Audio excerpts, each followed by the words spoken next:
Hey, what is going on, Miami Dolphins fans? It is Ben Morgan of the Fins Up Network. Week 14 is here, a Monday night matchup at home against the Tennessee Titans, the beginning of a three-game homestand. In today's video, Dolphins-Titans preview. We're talking top matchups, keys to victory in that Monday night Week 14 matchup. But before we jump into any of that, I want to hear from you because this is the first of two Dolphins-Titans preview videos. And in the second one, the bulk of the video, I'm going to be answering a viewer-submitted question. So any questions you have regarding the Dolphins-Titans matchup, go ahead, drop them into the comments. We'll get to as many as possible, as always.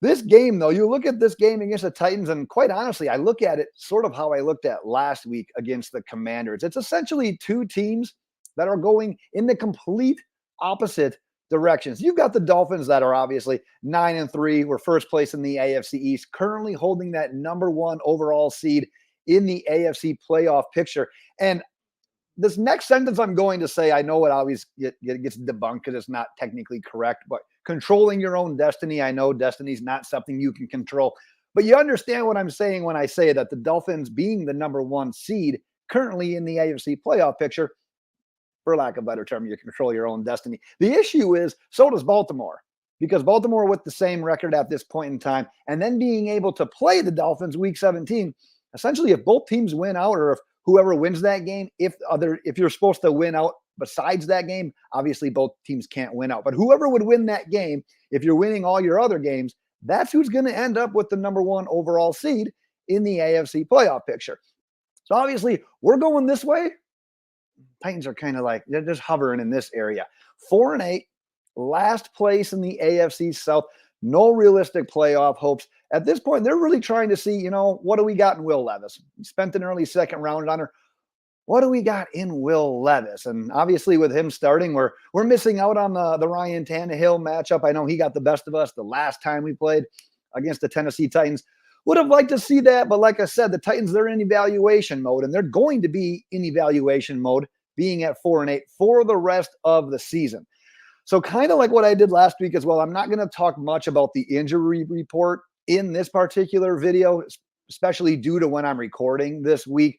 We're going to learn more about the status of these players as we go on throughout the week. So we'll hit on that in that final preview and prediction video as well.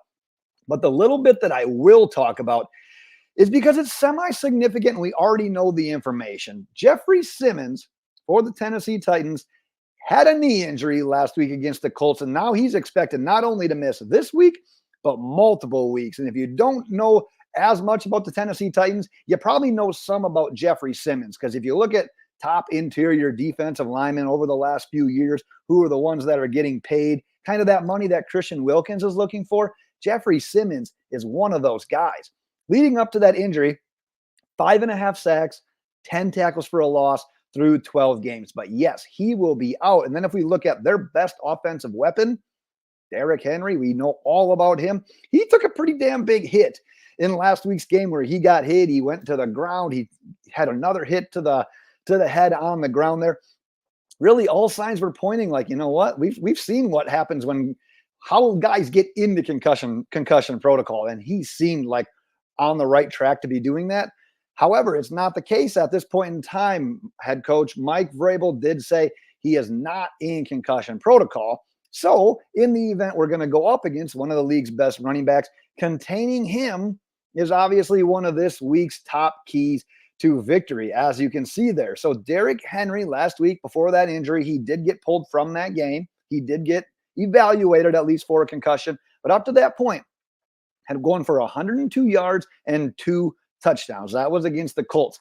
He went for 70 plus and 2 touchdowns the week before that. So he's essentially on his hottest streak of the season right now. Half of his touchdowns and about 20 to 21% of his rushing yards for the entire season have come over the last 2 weeks. But I also felt obligated to talk about Tyjae Spears. One, in case Derrick Henry is unable to go or if he's limited in his snaps. Obviously, Spears is going to get a little bit more run. But as a rookie, he's actually been doing pretty good as well. I talked about him being a rookie. 3rd round pick out of Tulane. He's actually averaging more yards per carry than Derrick Henry, But obviously that comes with some qualifiers. He doesn't have near the sample size of a guy like Derrick Henry. 66 carries, but 5 yards per carry. But he also adds an element to the receiving game. He's added 33 receptions so far through 12 games this season. But he's got good speed. He's got good shiftiness. If you think back to this offseason when we were going through some of our prospect preview profile videos, we did one on Tyjae Spears and really liked what he brought to the table leading up to April's draft. You can't let this guy get in the open space. You can't let him get to the second level because of that shiftiness, that speed. He's one of those guys that can make it a house call at any point in time. But quite honestly, you control their ground game.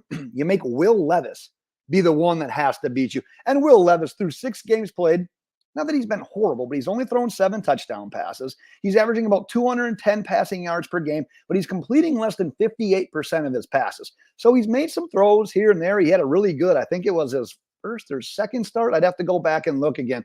But outside of that, he's throwing some errant passes. He's not the world's most accurate thrower. We know he's got a big arm, but he's not that touch pass accuracy dot a ball like what we see from our quarterback. But I tell you what, you're facing a rookie quarterback, and it's kind of like even what we said about Tim Boyle when we played the New York Jets. Quarterbacks are going to struggle against this defense. Rookie quarterbacks will struggle against this defense. So the key is to force Tennessee into becoming one-dimensional by stopping their running game and then having our offense score those points, make them be the ones that throw in the football. Transitioning to the Dolphins offense, once again, kind of like last week, we're facing a team that was a seller at the trade deadline. So just to bring you up to speed, Tennessee Titans dealt their safety, Kevin Byard, to the Philadelphia Eagles, essentially meaning they traded probably their best player in their secondary a few weeks back on the entire season. This is even when Byard was there. They've got 3 defensive interceptions so far this season. And we're coming off one of Tua's best games, one of his most complete games where, yeah, he had multiple turnovers in back-to-back games leading up to that, but 0 turnovers, no fumbles, no interceptions, no sacks taken. He looked to be in complete control of this offense. So I talk about finding a healthy balance. And we talked about it in last week's Dolphins, the recap video with that win over the Commanders. How incredibly efficient, effective, just all around great Tua and the Dolphins offense was. 280 passing yards on 18 completions. Pretty damn solid. 2 deep touchdowns to Tyreek Hill. We don't have to tell you how important points on the board is. Devon Achane comes back. He totals over 100 yards. He gets 2 touchdowns. Raheem Mostert adds a touchdown. The offense for the Miami Dolphins totaled over 400 yards and really hardly needed to do anything in the second half. Like I said, they could have went for a pile of yards, a pile of points. They just didn't necessarily need to in that game because of how it played out. And now we look at the Tennessee Titans, and it's not like they do anything particularly well on defense, but they don't particularly suck, for lack of a better term, on anything on defense as well. 17th in total yards allowed per game, 22nd in passing yards allowed per game. They're 13th in rushing yards allowed per game. So with that, just stats alone and watching them a little bit, you don't necessarily think like, well, we've got to run. We got to establish a run game in this game, and maybe the passing game takes a back seat, or vice versa. We don't need to pass a ton, and maybe the run game takes a back seat. I don't necessarily see that being the case per se in this particular game. Rather, I want to see the healthy balance. I want to look in complete control once again, because when the time comes over the next few weeks, we talked about being on the 3-game homestand. Well, the final game of that homestand is home against the Cowboys. You're on the road against the Ravens. You're home again to close out the season, week 18 against the Bills. Now, if all those games are meaningful, at a point in time, you're not going to be able to just do one thing offensively. So you find that healthy balance. You get the experience of having success with that healthy balance. And then you know that when the time comes in those crucial games, hey, maybe we got to rely on the pass game more. Or, hey, pass game's not working. We got to get it done on the ground, potentially in Baltimore, potentially bad weather game there. We got to be able to get it done on the ground. Find success now. Carry that over. Keep that balance. Be good in all phases of that game. That is what I've got for this keys to victory, top matchups to watch and everything for today's video. But like I said, get those questions submitted for this week's final preview and prediction video. Like I said, we'll get to as many of those viewer submitted questions as possible. But that is what I've got for today, Miami Dolphins fans. Until next time, fins up.